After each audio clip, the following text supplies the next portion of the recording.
del Foro Puentes entre violencias sociales y violencias en las escuelas. En la primera mesa del viernes pasado hemos tenido ponencias que ponían el acento justamente sobre las violencias sociales. Hoy la haremos sobre aquellas que puntualicen las violencias en las escuelas. Quiero en este momento presentarles a la doctora Tere Negrete, que va a moderar esta mesa. Ella es doctora en Ciencias con especialidad en Educación y responsable del proyecto de investigación e intervención educativa comparada entre México, España y Argentina. Gracias.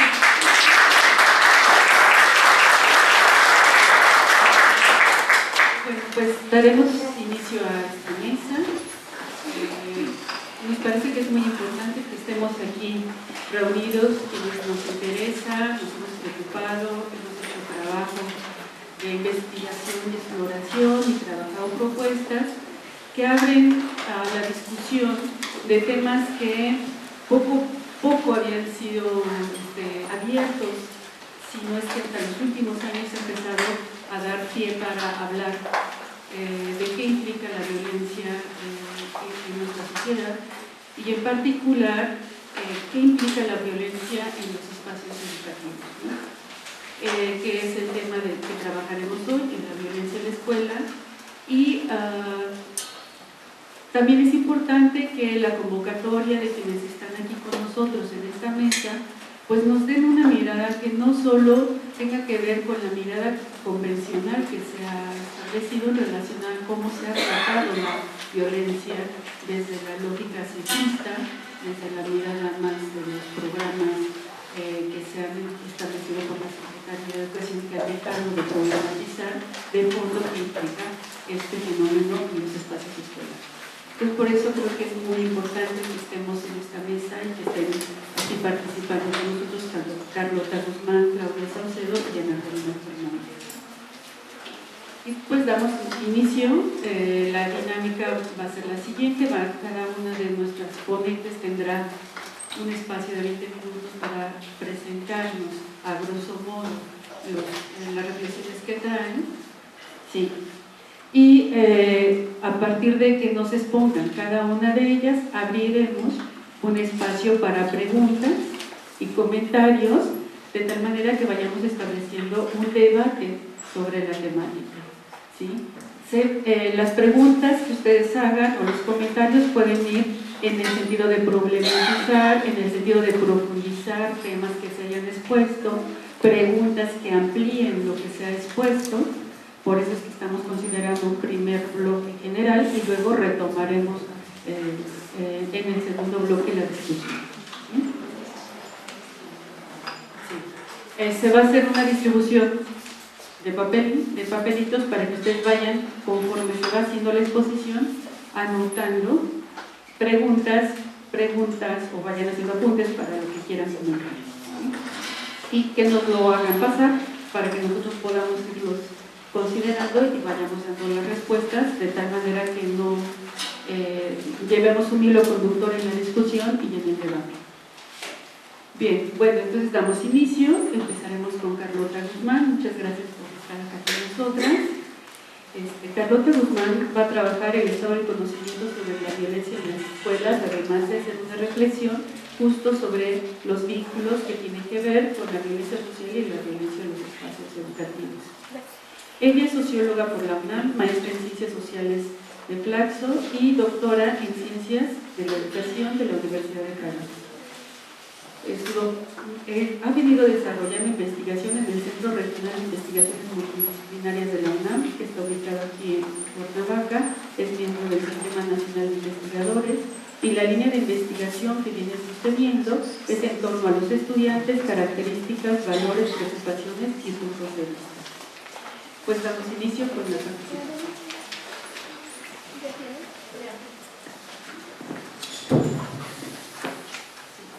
Bueno, buenas tardes a todos. Me da mucho gusto estar aquí en este foro, que fue pues una idea que venimos manejando desde hace tiempo, entonces pues bueno, finalmente se concretó y estamos aquí. Yo lo que les voy a exponer ahora, que lo que quiero dar cuenta es que tengan ustedes una idea de qué se ha investigado sobre violencia en las escuelas, cuáles son las tendencias que hay, cuáles son los hallazgos y cuáles son los temas o líneas que desde mi punto de vista sería conveniente analizar. Esto sobre todo es muy importante, al menos aquí en la unidad Cuernavaca hay varios proyectos sobre violencia, entonces me parece que sí es importante que discutamos, o sea, qué es lo que se ha investigado y qué es lo que en estos momentos resulta pertinente investigar. Yo para esto me basé en el estado de conocimiento que fue coordinado por Alfredo Furlan-Terry Spitzer, que se titula Convivencia, Disciplina y Violencia en las Escuelas. Yo no les voy a hacer como una descripción de este trabajo, que es un trabajo enorme donde participaron muchos autores, sino más bien hice yo una lectura como transversal a partir de estas preguntas que les he dicho, ¿no? O sea, ¿qué es lo que se ha investigado? ¿Cuáles son las tendencias? ¿Cuáles son los hallazgos? ¿Y qué es importante continuar investigando? Primero, lo primero que tendría yo que decir es que el campo de la violencia escolar es un campo de investigación muy dinámico, tanto por su crecimiento como por sus cambios. Si vemos cuánto se aumentó la investigación de una década para acá, es muchísima, pero también los cambios que va habiendo en torno a la manera como se investiga. Podríamos decir también que es un objeto muy complejo, es de difícil demarcación, o sea, preguntarnos ¿qué es la violencia escolar? No es una pregunta, sencilla, sino depende de la manera como se enfoque lo que se concibe como violencia escolar. Entonces siempre la pregunta y esto se aplica a qué significa la violencia escolar, pero también qué significa la disciplina o la indisciplina y qué se entiende por convivencia, que son los tres ejes a partir de los cuales se estructuró este estado de conocimiento. Y bueno, a partir de la revisión de todas las investigaciones que se realizaron en 10 años, podemos ver que hay un problema aquí, en donde por violencia se entiende todo y nada a la vez. Y se consideran desde burlas, faltas de respeto, hasta actos delictivos. Entonces, ya de hecho ha sido un gran avance poder separar entre lo que es la violencia, lo que es la indisciplina y lo que es la convivencia. Pero aún dentro de lo que es la violencia escolar no hay acuerdo en lo que es la violencia, y entonces para mí me parece que es fundamental en cualquier investigación es partir de una definición, una demarcación de lo que se entiende. Ahora, eso no es un requisito de una tesis académica ni mucho menos, es una cuestión elemental que tiene que ver con que depende de la manera como se concibe la violencia, es que se promueven acciones o se impiden acciones. Así, en los momentos que estamos viviendo actualmente, a mí me llamaron la atención dos declaraciones. Una de Chauffeur, en donde dice, es inadmisible que la lucha contra la violencia se haga a partir de violencia. Entonces digo, bueno, pues a ver un momentito, o sea, ¿cuál es la lucha contra la violencia? ¿Qué violencia? ¿Y cuáles son las acciones de violencia? Y en ese mismo sentido van también las declaraciones de Peña Nieto, en donde como por violencia se entiende todo, entonces les parece inadmisible actos de violencia contra actos de violencia. Sin embargo, si hacemos una definición y una separación de esos actos de violencia, la discusión lleva a otro terreno, a otra acción y también pues a otros juicios acerca de la violencia, ¿no? En donde definitivamente son incomparables las acciones violentas en la lucha contra la violencia, que ellos llaman, que la violencia que fue ejercida. Ahora, Esta manera de ver la violencia implica maneras de mirar al objeto, tiene implicaciones en su abordaje. Y en general podemos decir que ha crecido, los problemas de la violencia van a la par también de lo que se llama un aumento de la violencia, cualquiera que esto se entienda, porque no sabemos qué se entiende, entonces, ¿qué es lo que ha aumentado o qué es lo que no ha aumentado, ¿no? Entonces va a la par y también hemos visto cómo anteriormente los problemas de disciplina pasaron a ser ya ahora una cosa completamente secundaria y la violencia escolar ha tomado como el tema preponderante dentro de este campo y de hecho podemos decir que ha opacado también la investigación sobre otras cuestiones. Cuestiones que tienen que ver con la vida escolar, en fin, o sea, la violencia ha sido como el escaparate a donde se ha ido como la mayor atención. ¿Cuáles son las tendencias de la investigación? Bueno, lo que yo les comentaba, el tema de la violencia ha acaparado la investigación más allá de la disciplina, de la incivilidad, de la convivencia. Se consideró que la disciplina es un concepto muy limitado porque privilegia sobre todo la conducta. La convivencia es un campo como mucho más amplio en donde tiene que ver con relaciones e interacciones y no necesariamente carente de problemas, porque muchas veces convivencia se toma como un calificativo de buenas relaciones, no necesariamente. Pero bueno, aquí algo que sí me interesa mucho rescatar es que el tema del bullying está sobreinvestigado. Sobre todo a partir del 2005, las investigaciones sobre el bullying aumentaron. Y esto de alguna manera lo vamos a ver más adelante, pero es un enfoque que tiene limitaciones en cuanto a la manera de abordar. Hay otro tema que es emergente, que es la violencia escolar ligada a la narcocultura, como un tema ya que habla como de lo que sucede dentro de las escuelas. Dentro de todo el sistema educativo, lo que más se ha investigado es la educación básica y la secundaria. Poco tenemos sobre bachillerato y mucho menos sobre el nivel superior. Sobre escuelas públicas más que privadas. Y eso sí, no porque en las privadas no haya violencia. O sea, de igual manera, pero el foco de atención está en las escuelas públicas. En las escuelas urbanas más que en las rurales. Lo que sucede en las escuelas rurales a nivel de violencia es también una interrogante.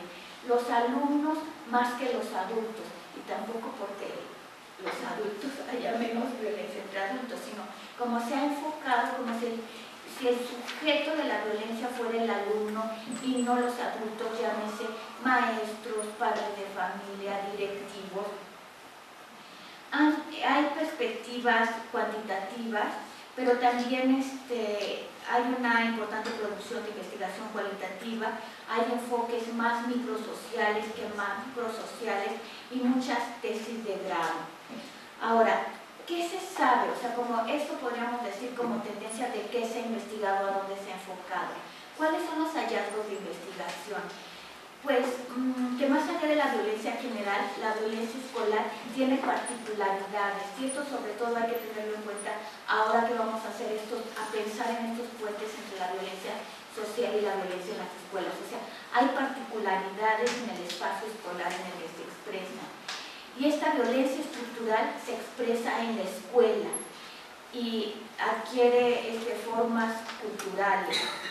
No solo hay violencia física, sino también simbólica, sutil, que utiliza dispositivos. Y la violencia también como productora de placeres, de relaciones de fuerza, de miedo, de marca territorialidades. La violencia tiene un carácter complejo, múltiple, móvil y contradictorio. Es multicausal, no podemos hacer asociaciones de que hubiera una sola causa.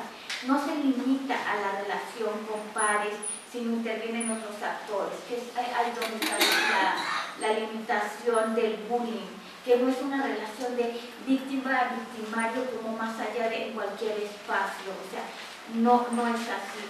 las tecnologías de la información han generado un nuevo espacio, más bien hay un nuevo espacio de generación y distribución de la violencia. Pero hay quien dice la violencia en línea es un nuevo maquillaje de la violencia de siempre. O sea, no cambia en lo sustancial, sino cambia en los medios en los que se ejerce. Hay miradas múltiples de la violencia, especialmente se contrapone una mirada juvenil que vive los actos que los adultos llaman de violencia como actos naturales, que escandalizan a los adultos, pero los jóvenes no. Hay múltiples miradas y hay también conflicto de interpretaciones. Mientras algunas acciones de violencia son condenadas, para otros no. Con esto quiero concluir, o sea, no hay un acuerdo ni en lo que es la violencia, hay múltiples miradas, múltiples interpretaciones. Podemos decir que hay pautas diferentes y cambiantes entre hombres y mujeres, pero que esta brecha tiende a disminuirse. Ahora, en cuanto a las tensiones, o sea, de todo esto que se ha encontrado, podemos detectar unas tensiones. La primera tensión yo le llamaría que es un campo de todos y de nadie. Todo el mundo habla sobre violencia, pero siempre pensando que la responsabilidad la tiene otro. O sea, se considera que es un asunto de interés público que va desde la Procuraduría, la Secretaría de Educación Pública, la escuela, los padres, pero todos evaden la responsabilidad. ¿Y cuál es el principal culpable? El entorno social, que este es otro punto que podemos tomar para los puentes sociales. O sea, ese es el culpable, el villano favorito, es que esto es lo social. ¿Por qué? Porque es una violencia que no puede asirse. Entonces, pues bueno, todo viene de fuera, nosotros estamos bien, pero hay una violencia de fuera que nos invade. Otra tensión que hay es que se da por hecho su existencia, su aumento, su gravedad, y se dan explicaciones de toda índole. O sea, todo el mundo dice que ha aumentado la violencia, pero a ver, yo digo, dentro de toda esta gama de violencia, no sabemos a ciencia cierta cuál es la que ha aumentado y cuál es la que no ha aumentado. O sea, en este sentido, si lo que ha aumentado son los jalones de cabello y las tachuelas al profesor, no le veo mayor problema. Si es otro tipo, sí lo es. Entonces, como todo cabe dentro de esta misma bolsa, la violencia, entonces ha aumentado, bueno, sí, pero eso no me dice nada. Y por otra parte, que se dan explicaciones de toda índole.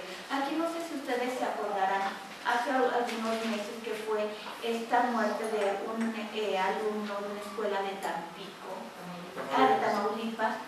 Todo el mundo opinó.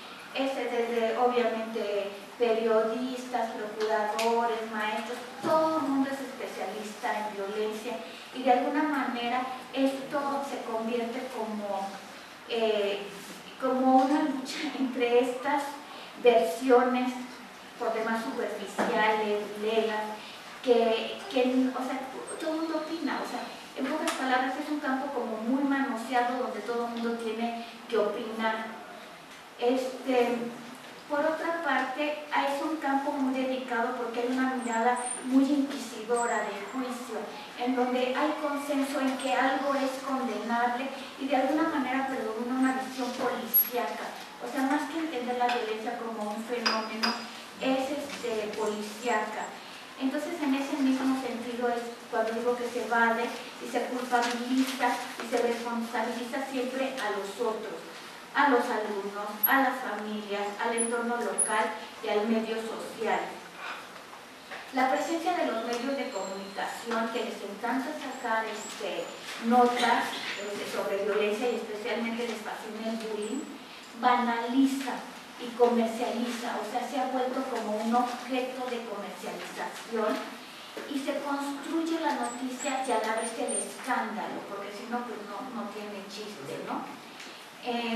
Entonces, aquí también es muy riesgoso porque tanto que se considera que es de interés social, la visión policíaca también interviene, y a eso me voy a referir más adelante. Otra tensión que existe es una tensión entre investigación e intervención. Por su naturaleza es un campo muy ligado a la intervención, pero aquí lo más desesperante es que hay una distancia entre la investigación y las acciones. Por una parte, hay una gran cantidad de investigaciones que no derivan en nada, o bien que derivan en tesis de grado, pero que no se canalizan como a ciertas acciones. Y por otro lado también encontramos un gran número de intervenciones que no tienen ningún sustento, sino se contrata a alguien para que promueva, diseñe un modelo de intervención que no está sustentado en la investigación. Entonces se queda en una visión como meramente pragmática e instrumental, y programas sociales que se hacen como, pues que no tienen un fundamento. Y de esto me voy a la siguiente tensión, una tensión que hay entre conocimiento e información. En toda la década de 2002 a 2012, que es el periodo que se revisó, se generaron muchas encuestas. Podemos como dividir en tres tipos de encuestas. Un tipo de encuestas que abordan la violencia escolar como tal, por ejemplo la del Instituto Nacional de la Evaluación, o bien, en segundo lugar, como encuestas generales, como es la encuesta que llevó a cabo el INEGI, la INDIRE, que es de relaciones familiares, no sé la sigla, pero en donde hay un módulo sobre violencia. Y el tercer tipo de encuestas son las que genera los propios investigadores. Ahora, ¿qué pasa con estas encuestas? Que no hay acuerdo, y cada una de las encuestas mide el problema de manera distinta, tienen indicadores distintos, pero sobre todo porque tienen marcos de referencia que no son comunes y no hay acuerdo. Entonces, ¿qué es lo que pasa? Que estas encuestas no son comparables entre sí, ni tampoco la misma encuesta anteriormente, porque cambian los parámetros. Entonces, bueno, ¿cuál es la importancia de estas encuestas que han visibilizado el problema? Pero también hay riesgos, porque entonces ahí es donde aumenta y te ponen el porcentaje, pero bueno, depende de qué, qué indicadores utilizaron, qué variables utilizaron. Entonces yo creo que aquí en el campo de la investigación es muy importante como conocer esta fuente, cómo fue construida la fuente, de qué es lo que está dando cuenta, para ubicarlas en su justa dimensión, y sobre todo como para dejarnos, porque muchas veces hay una visión como normativa entre lo normal y lo patológico, y entonces están todas las conductas desviadas, y bueno, encuestas que son muchas veces, bueno, a mí me parecen, como, sobre todo como fuera de contexto. Se han puesto, ¿has recibido apodos o motes de tus compañeros? Sí, no, a ver, bueno, pues depende, en qué contexto, qué mote, para qué, por qué, si yo también puse mote, en fin. El gran riesgo es que salen de contexto y se generalizan estos resultados. La siguiente tensión sería una tensión entre investigación y marcos jurídicos. Es decir, en esta, como tomó por las manos y se fue trasladando la violencia escolar al campo de la seguridad pública, entonces fue la década de una serie de normativas, de propuestas de leyes, en donde no ha habido un diálogo tampoco con la investigación, ni la investigación ha dado pauta a fundamentar esta propuesta de normativa, así como todas estas leyes tampoco se han basado en la investigación. Y el caso más típico es pues esta última regulación que se acaba de hacer, en donde es claramente la criminalización dentro de las escuelas la persecución dentro de los mismos actores y da cuenta claramente que no se conocen las dinámicas escolares y que es cómo entra una regulación jurídica al marco de la escuela. Ahora podemos pasar como hacia, bueno, ¿cuáles son las ausencias y los nuevos rumbos que puede tomar la investigación? Habría necesidad de estudios fundamentados teóricamente, sobre todo que tengan una actualización, una mayor consulta de la bibliografía internacional. Hay todo un debate a nivel internacional, hay observatorios de la violencia que han trabajado sobre esta conceptualización que desde mi punto de vista es muy necesaria en México, que nos pongamos como tengamos un acuerdo mínimo de qué es lo que consideramos, de distinguir las lógicas de la violencia, los distintos tipos de violencia. Por otra parte, la necesidad de miradas múltiples y multidisciplinarias, es decir, la violencia escolar es un objeto complejo que no puede abordarse ni desde una perspectiva psicológica o sociológica, sino se requiere de miradas multidisciplinarias, que se reconozca el contexto institucional, cultural y social, porque si no llegamos a estas generalizaciones en donde va la misma ley a todo tipo de escuelas, de todos los niveles, sin tomar en cuenta el contexto, que es encarado como un problema socioeducativo, como yo decía, que se reconozca este origen estructural, pero su expresión con particularidades en la escuela. Definitivamente que se sobrepase esta mirada individual de víctima-victimario y entonces que se acuse al victimario y que la víctima esté obligada a denunciar. O sea, el problema es mucho más complejo. Y que se problematicen y se vayan más allá de las modas. Pero algo muy importante, que exista un análisis, o sea, que haya un análisis en donde se analice más que se juzgue, analizar más que juzgar, que se provea de resultados útiles y fundamentados y no solamente de hallazgos que lleven a la pura alarma o al amarillismo. Ok, es grave, ¿por qué? ¿En qué contexto? ¿Qué implicaciones tiene? O sea, la alarma por la alarma nos pone solamente más nerviosos a todos, pero también de alguna manera no abre la posibilidad de acciones, de actuar de manera mucho más pertinente, que se considere a otros actores, no necesariamente que se enfoque hacia los alumnos, sino hacia los adultos, maestros, directivos, que se profundice en la perspectiva de género. Normalmente nada más se dice, hay más en hombres que en mujeres, o ya casi hay igual, bueno, sí, pero eso, ¿qué significa, no? Como de una mirada más problematizada.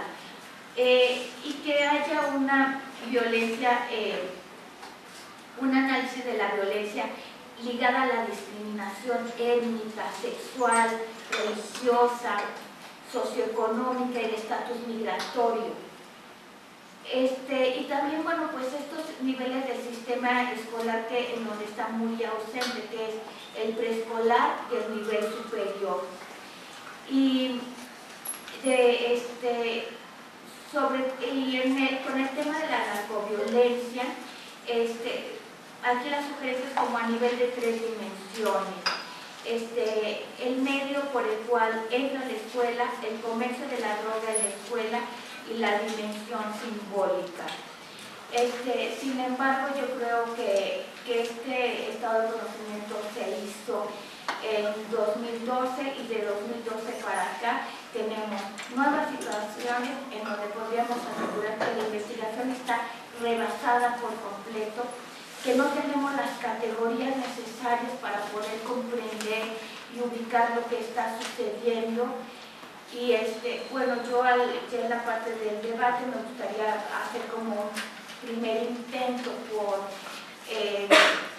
de propuesta por dónde podrían estar ante esta nueva situación los puentes entre la violencia en las escuelas y la violencia social.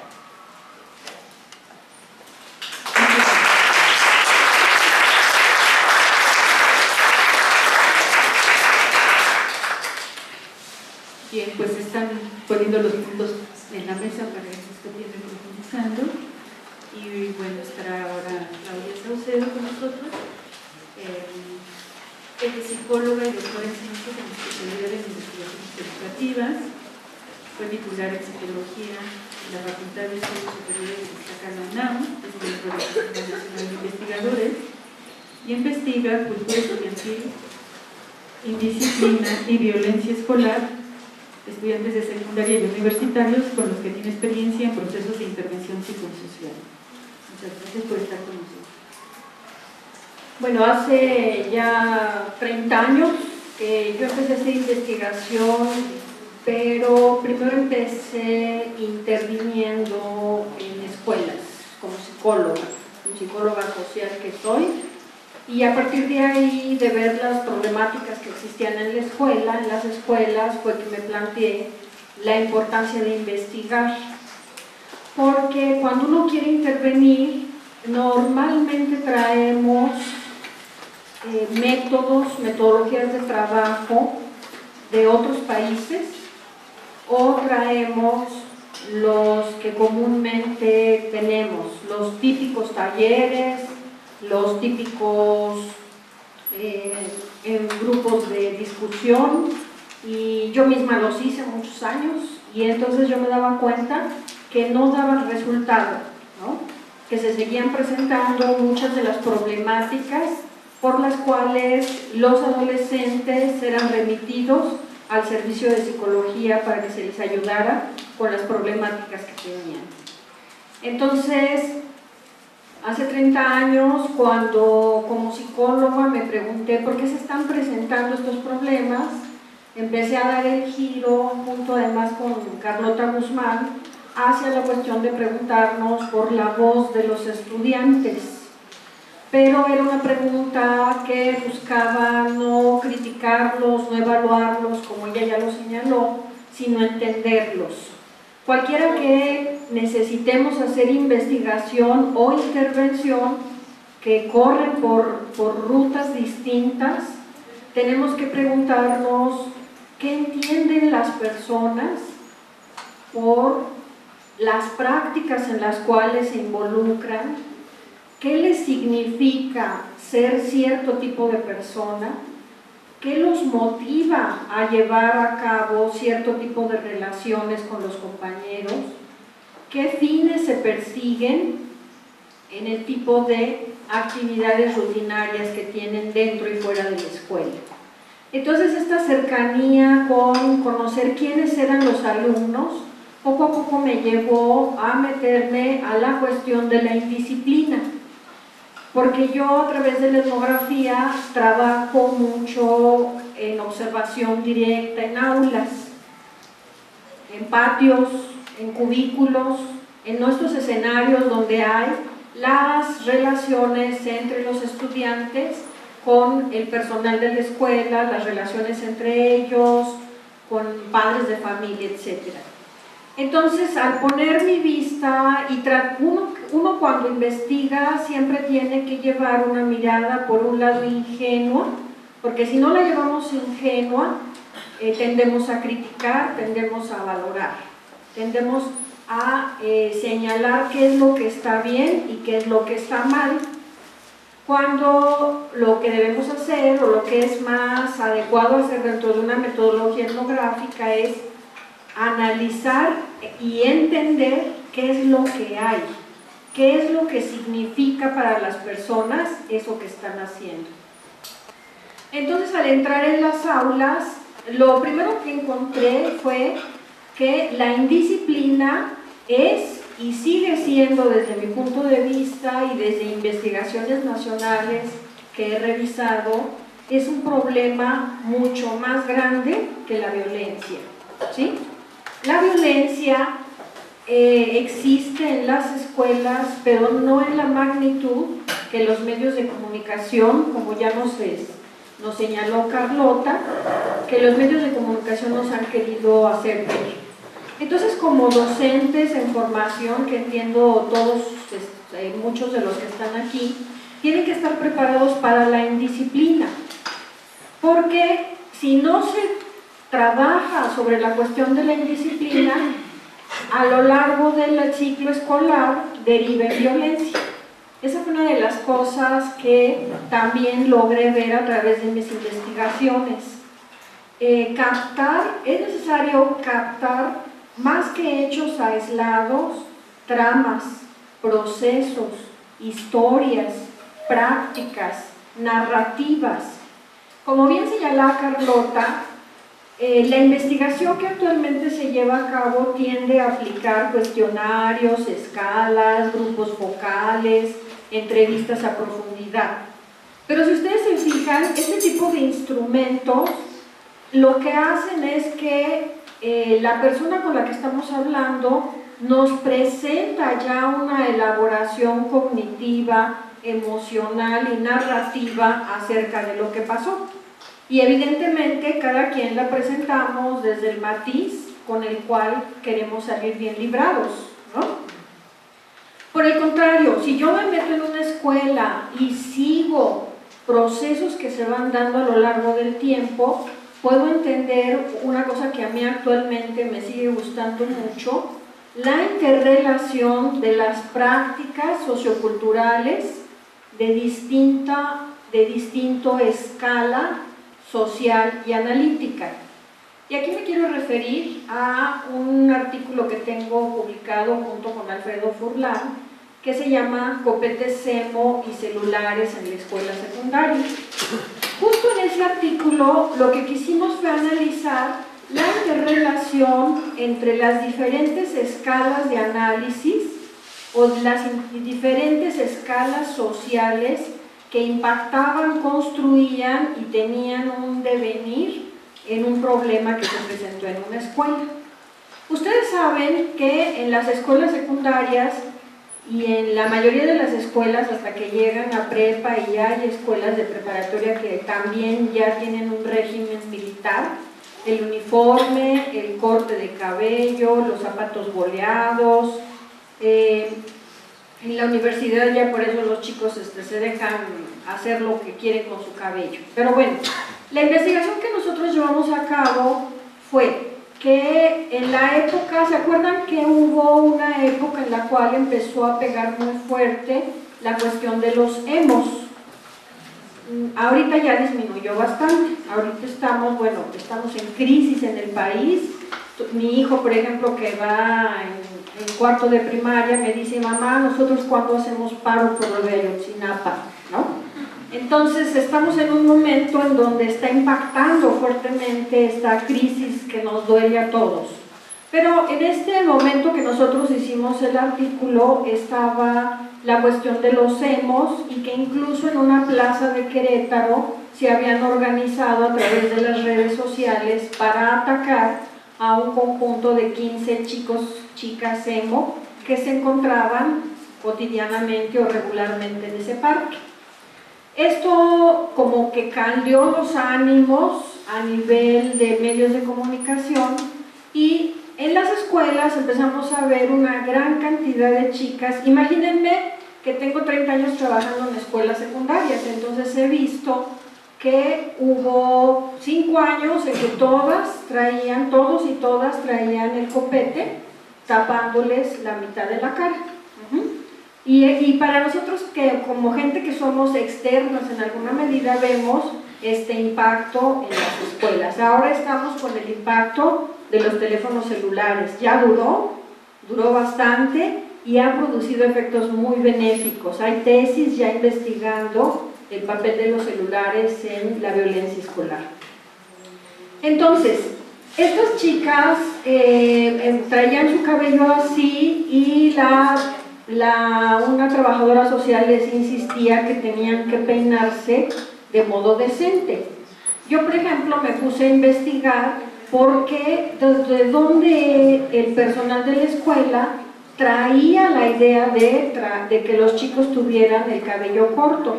En ese entonces se usaban también toneladas de gel en el cabello. Recuerdan que se usaban picos, coronas, entonces los chicos llevaban con una gran cantidad de gel en el cabello, y los prefectos se colocaban a la entrada de la escuela con los atomizadores y con peines para mojarles, o incluso metían la cabeza del chico en una llave de agua para poder bajarles los picos y peinarlos, ¿no? Entonces yo les decía, ¿por qué? ¿De dónde viene? Esta es una noción militarizada de larga data, ¿sí? Y ellos decían, bueno, pues es que tienen que tener, están en formación, tienen que tener una buena presencia, tienen una identidad de la escuela, si salen de la escuela, que se les identifique por el uniforme, por la buena vestimenta, no son callejeros. Había toda una narrativa que nos conectaba con los orígenes de nuestra escuela mexicana, en donde pues los valores de una escuela militarizada han penetrado al menos en el asunto de la disciplina y de la vestimenta, ¿no es cierto? Entonces esta maestra, las chicas solamente le hacían así, y cuando la maestra se volteaba, el cabello volvía a caer sobre la cara. Investigando a las chicas, preguntándoles, ellas decían que ni siquiera sabía quiénes eran los emos, que ellas simplemente querían sentirse hermosas con su cabello en la cara. Después de 15 días de estar en esta insistencia, la maestra, una de las maestras tomó un peine, la otra unas tijeras y cortaron copetes en 2 o 3 salones. Entonces además dijeron, pero si no quedaron tan mal, el copete estaba muy bien recortado. Se armó un gran problema porque además la madre de una de las chicas era miembro de la Sociedad de Padres de Familia, se levantó una demanda, el director entró en juego, pero lo que pudimos nosotros analizar en este artículo es, en primer lugar, el impacto de una moda que estaba pegando en la subjetividad de las y los estudiantes, que se entró en tensión con la cuestión de la vestimenta y la aportación de un cuerpo militarizado, que después entró en gran tensión con las regulaciones de los derechos humanos. Fue una época en que empezó a incrementarse las demandas contra los maestros. No estaban tan graves como actualmente están. Actualmente, si una maestra le dice a un estudiante, apúrale, entrega tus apuntes, mira, no seas flojo, corre el gran riesgo de ser demandada por daño a la autoestima, ¿sí? Entonces ha sido un periodo en el cual la interrelación entre efectos de escala amplia y de escala micro han ido cambiando. La trabajadora social que cortó el copete terminó siendo sancionada con 15 días menos de sueldo, 1 mes sin trabajar y carta administrativa. Después se convirtió en la víctima, porque entonces incluso varias mamás querían golpearla, ¿no? Y además no sintió el respaldo del directivo, etc. ¿Con esto qué quiero decir? Cuando nosotros analizamos qué pasa con la violencia en las escuelas, hay que entender las tramas en las cuales se construye. Podríamos, en los diferentes artículos que tenemos publicados al respecto, nos ha interesado a mí y a otros colegas no solamente hacer un listado. Si hacen una investigación, no hagan nada más un listado. Hacer un listado es fácil. Escupió, pateó, jaló cabellos, hizo bullying, qué sé yo. Y entonces hacemos grandes disertaciones sobre este tipo de conductas problema. Pero ahí la atención va a estar fija sobre la conducta problema. No va a estar poniendo atención a las prácticas en las cuales se co-construyen los problemas y sus posibles relaciones con los impactos sociales que en este momento se están viviendo. En otros países ya la doctora Carlota hizo una muy buena reseña sobre el estado actual de la investigación en México. En otros países sí tienen la vinculación en la investigación, la vinculación entre lo que acontece en la escuela y los contextos socioculturales más amplios. En México no lo hemos logrado.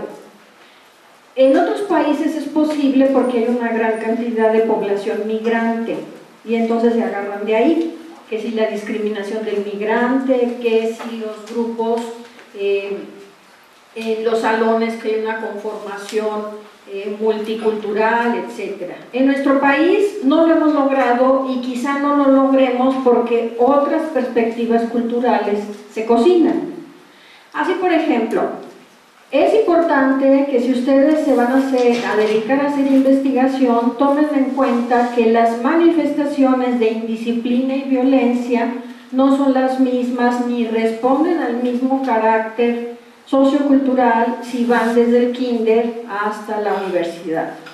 En el preescolar, los psicólogos hablamos de que es una violencia todavía muy psicológica, que depende o está muy pegada todavía hacia los procesos de construcción en procesos psicosociales de reconocimiento, aceptación, control del otro, etc. Conforme se avanzan los ciclos escolares hacia la primaria, aumentan las manifestaciones de violencia más de carácter social, golpes, insultos, qué sé yo. La parte en la que se presenta con mucha más fuerza es durante la secundaria. ¿Por qué? Porque además, imagínense, yo siempre me represento y trato de oler en un aula donde hay solamente estudiantes de secundaria, chicos y chicas. Parece que uno puede recortar la testosterona y los estrógenos flotando en el aire, ¿no? Entonces, imagínense la gran cantidad de energía que tienen los adolescentes. Hay también en ellos secuencias de participación muy interesantes. Por ejemplo, pueden empezar a lo que ellos llaman como juego. Nuestros sistemas escolares tenemos un gran ausentismo por parte de los maestros.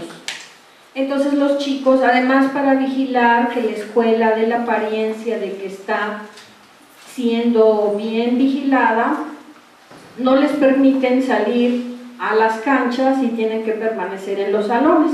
Entonces imagínense a 40 chicos solos en un salón, con la puerta cerrada. A mí me ha tocado, bueno, no me ha tocado, he elegido hacer investigación, me meto y empiezan a hacer de todo, sándwiches, torres, apretones, correteos, golpes muy fuertes y todos ríen desbocadamente. Y ustedes me dirán, ¿y por qué no los paran? ¿Por qué no los he parado yo? Bueno, porque estoy haciendo investigación. Y solamente cuando ya, que además ya me he especializado, cuando ya veo que están pasando ciertos límites, ya los puedo detener. Pero este tipo, por ejemplo, este tipo de acciones cumplen una función psicosocial, no lo hacen nada más porque son seres incivilizados o seres que no tienen la capacidad de pensar lo que están haciendo.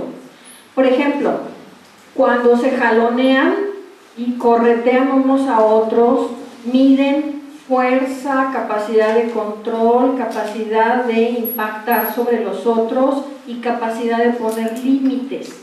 Cuando le dicen ya no me jales, ya me cansé, en ese momento marca un límite y el compañero tiene que entender que el juego se acabó. ¿Sí me explico? O sea, no es que simplemente se agarren a catorrazos como locos, o por ejemplo en el caso de las chicas, que las chicas últimamente están más agresivas. En el caso de las chicas, los chicos pueden tener violencia mucho a nivel físico y las chicas mucho a nivel de prácticas relacionales. Este es un concepto muy bonito porque donde ellas trabajan la violencia es a través de las relaciones. Chismear de la otra, excluirla, la mirada de barrida. Esto de la mirada de barrida siempre me da mucha risa porque decimos escaneamos, ¿no? Y yo en los eventos en los que me presento digo, a ver, ¿quién ha hecho mirada de barrida? Y pues todo mundo, ¿no? Incluso chicas que han sido grandes amigas pueden empezar a pelear por una mirada de barrida.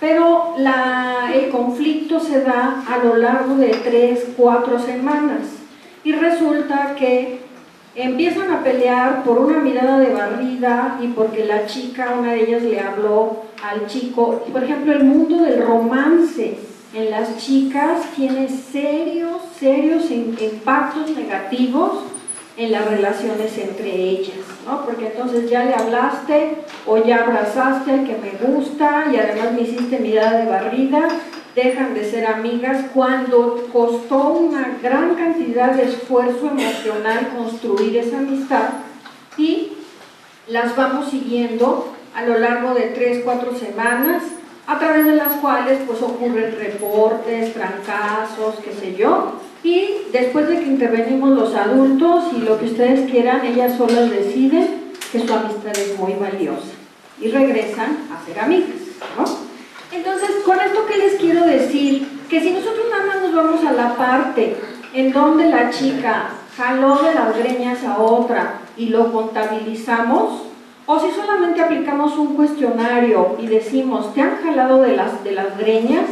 Pues nuestro número de puntajes se va a elevar, pero no vamos a entender la trama en la cual ocurrió ese jalón de greñas, ¿ok? Por eso es importante entonces el marco teórico desde el cual yo me voy a plantear preguntas de investigación a lo largo de, ya lo refería también la doctora Carlota, ¿cuánto tiempo me queda? A lo largo de los años se han movilizado diferentes marcos teóricos para investigar la violencia escolar. La violencia escolar y la indisciplina siempre ha existido y siempre va a existir. No es cierto que digamos con el mejor proyecto de intervención todos nos vamos a llevar muy bien en una escuela. La violencia escolar y la indisciplina siempre va a existir porque somos seres humanos con distintas perspectivas y la tensión siempre surge, siempre hasta en los mejores matrimonios, ¿no es cierto? Hasta en las mejores amistades tenemos diferentes puntos de vista. A lo que los psicólogos y la gente que trabajamos en las escuelas, que somos externos a ellas, a lo que pretendemos es a que se disminuya la cantidad de violencia que existe en ellas y que los chicos y chicas tengan las posibilidades de potencializar su desarrollo psicosocial. Entonces decía, ha habido diferentes posturas teóricas. Uno, no se vale que ustedes, si van a hacer una tesis sobre violencia en la escuela, no se vale que digan, la investigación que se ha hecho es poca. Ese es un cliché que ya está desterrado. Tienen que decir, se ha investigado A, B, C, D, F, y se ha concluido todo esto. 2. La investigación ha sido, la violencia y la indisciplina escolar se ha analizado desde diferentes marcos teóricos.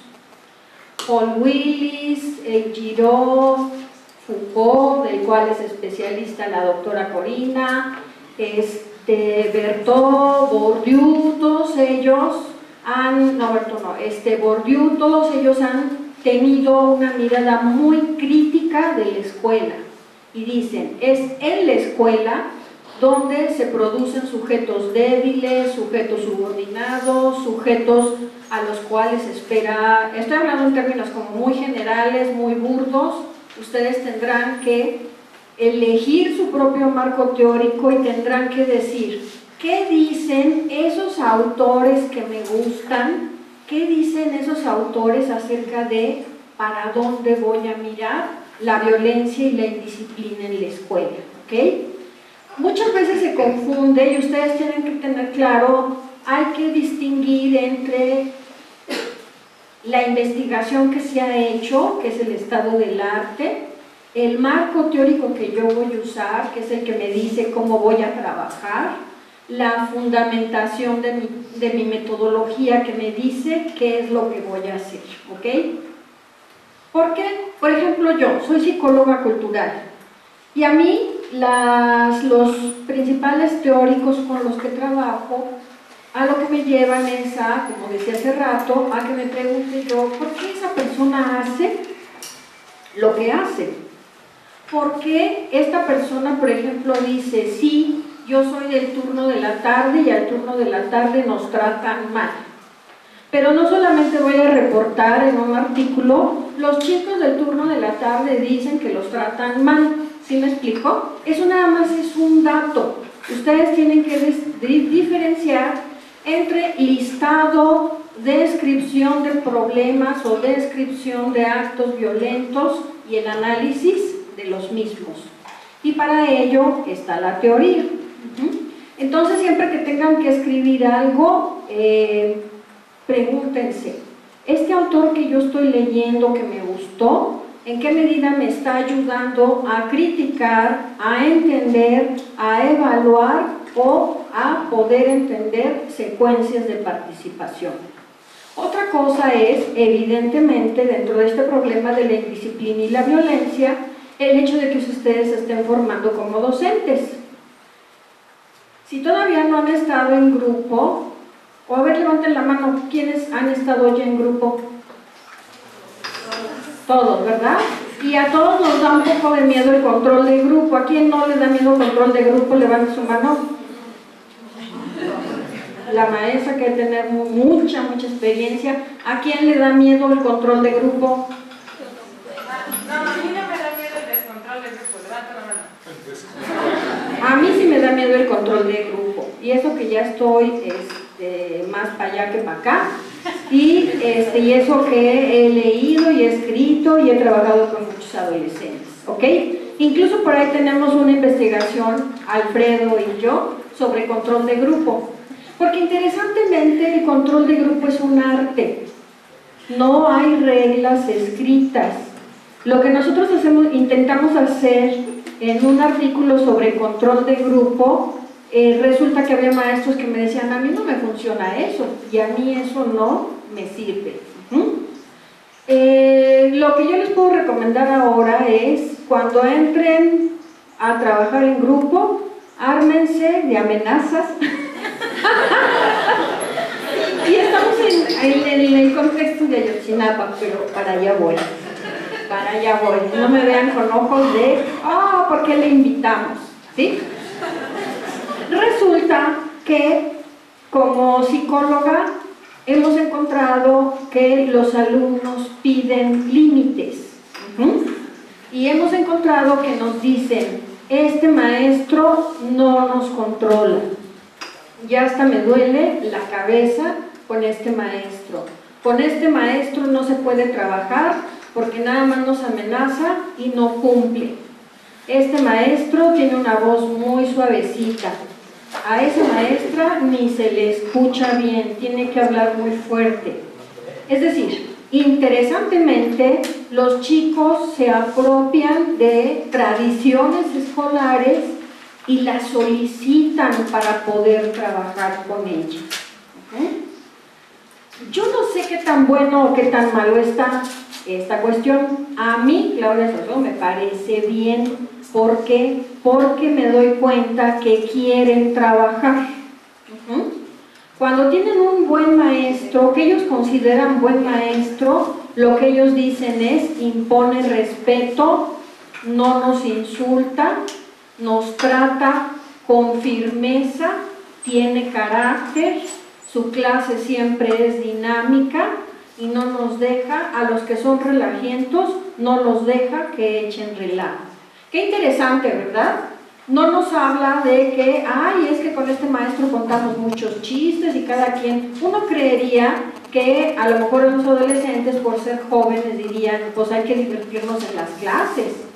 No, ellos para aprender, y lo tenemos registrados tanto en grupos focales, como en secuencias de análisis, como entrevistas a profundidad, como por ejemplo yo sigo una clase, después el maestro sale y les digo, ¿qué te pareció este maestro? Esta parte que yo vi que tú hiciste esto, ¿por qué lo hiciste? ¿Qué pasó? Y entonces ellos logran con un cierto perfil de cuándo consideran que es un buen maestro y que tiene control de grupo, ¿ok? Entonces, ya para ir cerrando, cuando yo hago investigación, yo pongo atención a las prácticas socioculturales. Por un lado tengo las prácticas tradicionales que penetran o son constitutivas, más bien dicho, son constitutivas de la escuela.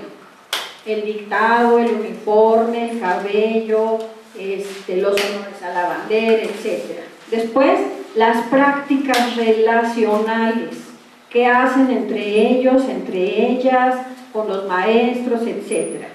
Las prácticas de posicionamiento social. ¿Quién te digo qué tipo de alumno eres? ¿Yo cómo me pongo? ¿Quién es el grupo A? ¿Quién es el grupo B? Si los de la tarde, si los de la mañana. Las prácticas áulicas y en procesos de enseñanza-aprendizaje, en donde el control de la disciplina, el control del grupo juega un papel fundamental para no permitir que avancemos hacia la violencia escolar. Las prácticas emotivas psicosociales. Tenemos ahorita una gran cantidad de chicas que se hacen lesiones en el cuerpo. Tenemos unos 5 años con este fenómeno que ha incrementado en este ciclo que estamos trabajando.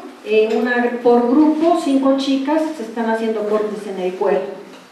Prácticas en la organización escolar, que es la violencia y conflictos entre el personal de la escuela, y las prácticas de conflicto y negociación con padres de familia. Para cerrar nada más, me gusta mucho una imagen que por ahí se difunde, en donde aparece 1969, pongan ustedes 70, en donde el padre de familia regaña al chamaco junto con el maestro, y 2014, en donde el padre de familia y el chamaco se le avientan al maestro, ¿sí? Entonces, la pérdida de seguridad docente es una de las cuestiones que se tienen que enfrentar en las épocas actuales. Gracias.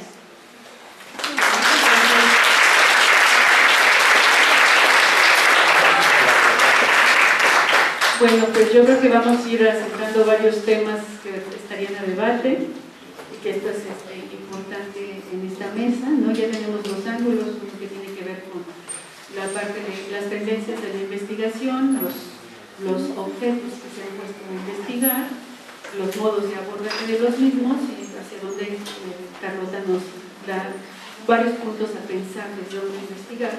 Y ahora tú nos pones en la mesa temas muy específicos, como bien había señalado, específicos en relación a qué pasa al interior de los espacios escolares. Y bueno, ahí creo que vamos a ir como identificando puntos que nos lleven a debate. Bueno, pues ahora tenemos aquí a Ana Fernández. Ella es psicóloga social, maestra y doctora en pedagogía por la UNAM, profesora e investigadora de la UPN Ajusco, y el trabajo que ha venido desarrollando es atención a maestros en servicio de la licenciatura en pedagogía de la UNAM, y también lleva a cabo la línea de investigación Educación y Construcción de Ciudadanía, que es miembro del Sistema Nacional de Investigadores. Pues muchas gracias por permitirme estar aquí. Ha sido un gusto escuchar el trabajo de las compañeras. Yo creo que no se puede quejar, ¿no? Hay líneas como muy puntuales, sobre todo frente a la necesidad de romper los lugares comunes y salirse de muchos mitos, primero para averiguar cómo se llama. Yo les voy a hablar como desde otro lado. Se van a encontrar, voy a leer, se van a encontrar con que hay cosas que ya han dicho. Les aseguro que yo no las conocí. No nos pusimos de acuerdo. Y ni siquiera tenemos la misma línea de disposición, pero me da mucho gusto encontrar como muchos acuerdos buenos. Sí, hace ya más de una década tuve el privilegio de formar parte del trabajo pionero del anterior estado de conocimiento que dio cuenta de la investigación en torno a lo que hoy se llama violencias en las escuelas. Por fortuna para la comunidad de investigadores, igual que ahora, aquel primer esfuerzo estuvo impulsado bajo la brillante dirección del querido maestro doctor Alfredo Furlan Malagón. En el tomo titulado, en el anterior, Acciones, Actores y Prácticas Educativas, aparece al final una tercera parte denominada, fíjense que largo era el título como se ve ya, Procesos y prácticas de disciplina y convivencia en la escuela. Los problemas de la indisciplina, incivilidades y violencia. Ese era el título del estado de conocimiento hace 10 años, o sea, el primero. Desde entonces, como señala Furlan, ha corrido mucha tinta sobre los escritorios, para dar lugar a una verdadera explosión de trabajos en torno a las muchas formas de violencia que hoy se expresan y se gestan desde afuera y desde dentro de la escuela. Tan solo para que puedan dimensionar el crecimiento de la producción de investigación, para el estado de conocimiento anterior bastaron 155 páginas. Hoy el tomo, porque hoy es un tomo, de convivencia, disciplina y violencia en las escuelas tiene 520 páginas, que hablan de un notable nivel. No lo vamos a llegar, por lo que tú señalas, pero también ha habido un nivel de maduración que se expresa en nuevas miradas, nuevos abordajes disciplinarios, teóricos y metodológicos, y por ello a nuevas preguntas que habrán de gestar en su momento formas más pertinentes y eficaces de intervención y prevención. Este esfuerzo va dejando atrás de sobrada manera el enfoque del mero recuento de lamentos por el incremento de las dificultades de convivencia en el espacio escolar, dando paso así a esfuerzos teóricos y analíticos que están más a la altura de la complejidad y la diversificación del tema. Frente a los excesos de la numeralia mediática sobre el incremento de la violencia escolar a que hemos sido sometidos, con fines nada desinteresados que apuntan al debilitamiento de la ya tan golpeada escuela pública para acabarla de entregar a los brazos del mercado, resulta alentador encontrar hoy recopilaciones, este es otro texto, como el libro Reflexiones sobre las violencias en las escuelas, coordinado también por Alfredo Furlan. Ahí podemos encontrar trabajos como el de Carlota Guzmán, que exploran a partir de referencias poco habituales, al menos en mi tiempo, como para este campo. Ella, desde el posicionamiento de Dubé frente a la violencia escolar, se permite mirar a la luz de la sociología de la experiencia. Está también el trabajo realizado por Claudia Saucedo, que se sostiene en el encuadre de la psicología cultural, para develar el peso de las experiencias familiares y extraescolares en la configuración del comportamiento de los llamados alumnos problemáticos. Desde mi trabajo docente con maestros en servicio en 2 universidades, he ido recogiendo a lo largo de los últimos 5 años testimonios que ya no dan cuenta tanto de las transgresiones de los estudiantes, que si bien pueden ir en aumento, lo que azora a mis estudiantes son más bien las prácticas y concepciones de maestros, directores, padres de familia, prefectos, orientadores. Por ello coincido plenamente con una de las principales conclusiones del último estado de conocimiento sobre las violencias escolares. Hace falta abrirse también al estudio de los actores adultos para escudriñar los dispositivos de formación de las y los docentes desde antes y durante su práctica educativa.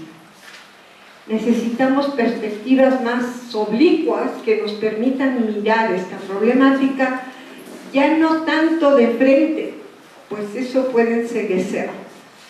Hay que hacer como Perseo, que pudo acabar con la Medusa al mirarla no a los ojos, sino en el reflejo de su escudo. Los problemas de hostigamiento entre pares, llamado bullying, pueden ya ser leídos más como parte de la herida y nunca como una causa en sí misma. Por ello, hay que poner atención a las formas de gestión que silencian el malestar, tanto de las y los estudiantes como de las y los maestros. Pues a fuerza de silencio, pues es a fuerza de silencio que terminaremos por aceptar lo que sea, con tal de que haya orden, disciplina y altos niveles de puntajes en los instrumentos que supuestamente dan cuenta del desempeño escolar en México. La investigación bien puede abrir espacios para dar voz a lo vivido y lo sentido por todos los actores de la educación frente al avance de una cultura de indolencia e impunidad. Hay que recuperar mientras podamos más narrativas que arrojen luz sobre los estragos que hoy sufre el etos institucional. Dar aliento a estudios que desde el análisis institucional o desde la casuística, estudios de casos pero articulando las distintas voces involucradas en el mismo evento, nos ayuden a evitar generalizaciones y cegueras fundadas en fáciles y cómodos porcentajes, que no indagan más allá, que no se detienen en la historia y la trama, conste que yo no la conozco, que alienta el maltrato y el desdén por la dignidad de cada estudiante, de cada docente. Si abrimos la mirada y la escucha a las historias que revelan los procesos identitarios involucrados en las formas de ejercicio de las parentalidades, fíjense que lo digo en plural, porque hay nuevas parentalidades, podremos dar lugar ya no solo al recuento de erráticas prácticas de crianza, sino también explorar en los abismos de la angustia las formas inusitadas en que ésta se manifiesta frente a las muchas incertidumbres que viven hoy los padres y las madres de este país. Si bien en el estado de conocimiento anterior se mencionaron trabajos que aludían a formas de intervención, ahora es mucho más clara la investigación que articula la necesidad de fortalecer la convivencia como un efecto de la participación colectiva con la atención a las problemáticas generadas por las violencias. Están ahí los trabajos ya emblemáticos de Silvia Conde, de Cecilia Fierro, los de Bradley Levinson, que ponen el acento en la necesidad de ver más allá de reducir la violencia para pensar en formas, se vale sonar, sino cómo construimos horizontes de deseo, que ponen el acento en la necesidad de ver más allá, de reducir la violencia para pensar en formas de gestar un orden de corresponsabilidad que supere el habitual autoritarismo y la verticalidad de la cultura escolar. Un orden, en fin, construido entre todos que aliente la constitución de identidades dispuestas a la acción colectiva ante los problemas comunes.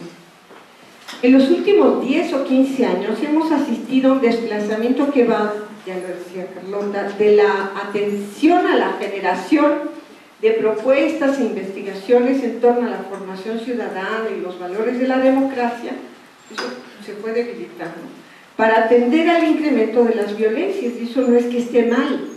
El problema es que si estas violencias no son leídas como la señal de dificultades, concepciones y prácticas mucho más profundas y nocivas que el propio bullying, sucederá lo mismo que con el vano intento de formación de valores desde enfoques que solo se ocupan, en el mejor de los casos, de la formación del juicio moral para la autonomía, despegado de la necesidad de crear nuevas solidaridades ahí donde se han roto las anteriores.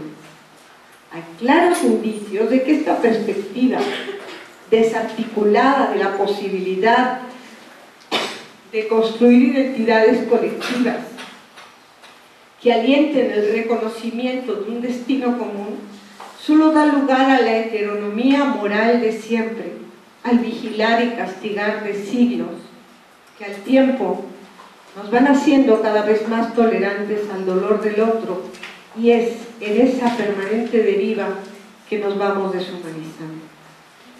Lo que aquí comparto con ustedes no proviene de un trabajo de investigación especializado en la línea de la violencia escolar, pues yo trabajo con el otro lado de la moneda. Los procesos de construcción de ciudadanía dentro y fuera de los espacios escolares. Desde ahí no dejamos de indagar en torno a las condiciones que promueven y nutren las muchas violencias que aquejan hoy las formas de subjetivación. Entonces, tan solo lo hacemos desde una mirada que pretende también dar cuenta de los esfuerzos y empeños de quienes aspiran a transformar el rumbo y el sentido de lo que significa educar en tiempos violentos. Cuando hablo de la dimensión ético-política de la educación, me refiero a la necesidad de sumarnos a la esperanza de que donde crece el peligro, también crece aquello que salva. Esto no es mío, es de un poeta alemán llamado Holderlin. Para ello hay que acabar de desmantelar, ya lo digo, ¿no? Hay que acabar de desmantelar creencias y lugares comunes que han hecho mucho daño a la práctica y gestión educativa. Uno de ellos es precisamente la idea de que la violencia y el conflicto son erradicables. Desde sus orígenes, en la Ilustración, la política fundada en la razón, con mayúscula, presentó una visión optimista de la sociabilidad humana, considerando la violencia como un fenómeno arcaico que realmente no pertenece a la naturaleza humana. Desde la perspectiva del siglo de las luces, todas las formas antagonistas y violentas de la conducta podían erradicarse gracias al progreso de los intercambios y el desarrollo de la sociabilidad. Se consideró a la reciprocidad humana como algo exclusivamente dirigido a la realización del bien. Pero, nos recuerda Chantal Mouffe, esta es una cita de ella, la rivalidad y la violencia, lejos de ser parte exterior del intercambio, son su omnipresente posibilidad. La reciprocidad y la hostilidad no pueden disociarse. Y hemos de darnos cuenta de que el orden social siempre se hallará sujeto a la amenaza de la violencia. Termino la cita de nuevo. La ficción del contrato social se sostuvo en la negación del lado negativo del intercambio humano. Y ello dio lugar a la ilusión de que la violencia y la hostilidad son erradicables al asumir que la reciprocidad entre los humanos se da en un contexto de comunicación transparente y en condiciones de absoluta igualdad. Nada más falso. Una vez que podemos asumir a la violencia y a la hostilidad como constitutivas de lo humano, habrá que desechar entonces toda ética sustentada únicamente en una supuesta comunicación intersubjetiva libre de limitaciones y violencia, para entonces sí dar paso a una ética de la desarmonía o disarmonía, que asuma la carencia constitutiva en torno a la cual se organiza la experiencia humana. Si los humanos estamos marcados por la falta, por lo que nos falta, por la imposibilidad de la completud, ¿qué hacer con esa violencia sin caer en la tentación de responder con más violencia en nombre de la libertad? En nombre de yo hago lo que quiero, porque es un país libre, que sí. Habrá que esclarecer y atender con responsabilidad, justo de eso hablan las compañeras, los motivos y las condiciones que la desatan en cada caso, y después, si podemos, generar dispositivos que permitan reducirla, gestionarla, administrarla, metabolizarla, redireccionarla. Será este el eterno desafío ético de una política pluralista democrática. De esta no nos vamos a salvar. O sea, del desafío. Si la violencia no se puede erradicar, entonces ¿qué sentido tiene hablar de estrategias de resolución de conflictos? A lo que podemos aspirar es a otras respuestas frente al conflicto. Es decir, a procesos de gestión de la diferencia desde otro lado, sin la pretensión de eliminarlo de manera definitiva, sino parcialmente, en el caso por caso y de manera permanente. Hay que renunciar a la apuesta por soluciones definitivas que tanto han imperado en los discursos pedagógicos y políticos, que a fuerza de fracasos terminan fortaleciendo la idea de que no hay nada que hacer, que no tenemos remedio. Cabe recordar que lo político, aclaro aquí porque a veces cuando menciono la palabra política, que lo político va más allá de los partidos y los ámbitos del poder oficial. Los procesos democratizadores han de incidir en todas las relaciones sociales: género, de pareja, familia, lugar de trabajo, vecindario, escuela. En lugar de exigir una ilusoria reconciliación entre la ética y la política, necesitamos ejercer una permanente puesta en cuestión de la política bajo la intención de que sea la justicia y el respeto a la dignidad la que preceda a todo orden político y no a la inversa. Y con ello hablo también del orden político en el ámbito escolar. Por último, me atrevo a esbozar en pocas líneas la preocupación en torno a los efectos de la hoy imperante lógica evaluadora, que no formadora, que ha reforzado un tipo de relación con el saber escolar restringida a la necesidad de certificación. Educar para obtener mejores puntajes y con ello más apoyo presupuestal, tan solo ha fortalecido la vieja idea de la educación como configuradora del homo faber, el hombre que produce. Es decir, el ser humano solo como productor de mercancías. Esta educación, la de Bárcena, se caracteriza por ser violenta y manipuladora, pues en sus relaciones instrumentalizadoras siempre hay que encontrar el carácter utilitario de todo y de cada uno. Aquí el individuo, nos recuerda Hannah Arendt, filósofa, es fabricado como un objeto, de acuerdo a un modelo y mediante un proceso de manipulación, de represión, cuyo fin es predecible. Esta exportación de la fabricación de objetos a todas las facetas de la existencia que caen bajo el principio de la utilidad ha logrado apuntalar la idea de que lo que no sirve para algo carece de sentido.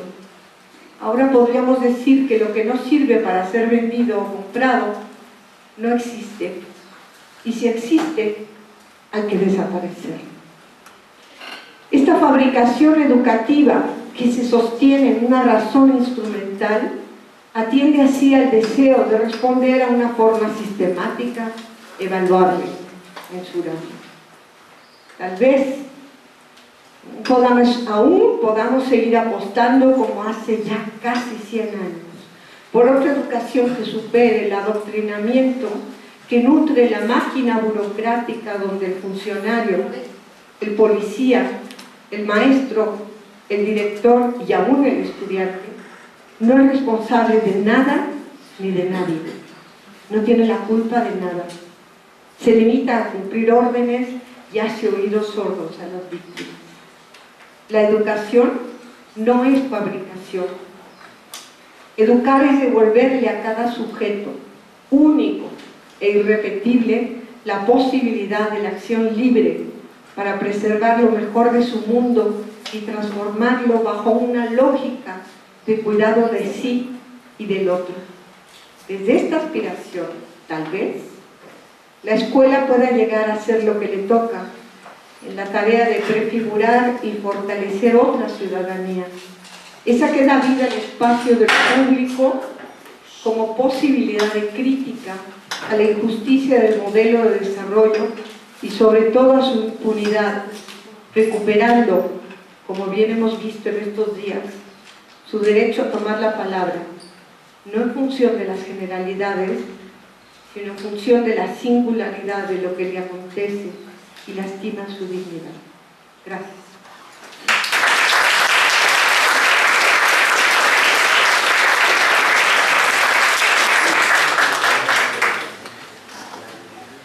Bien, pues pasaremos a la ronda de debate. Hay varios puntos a considerar, podríamos hacer una primera ronda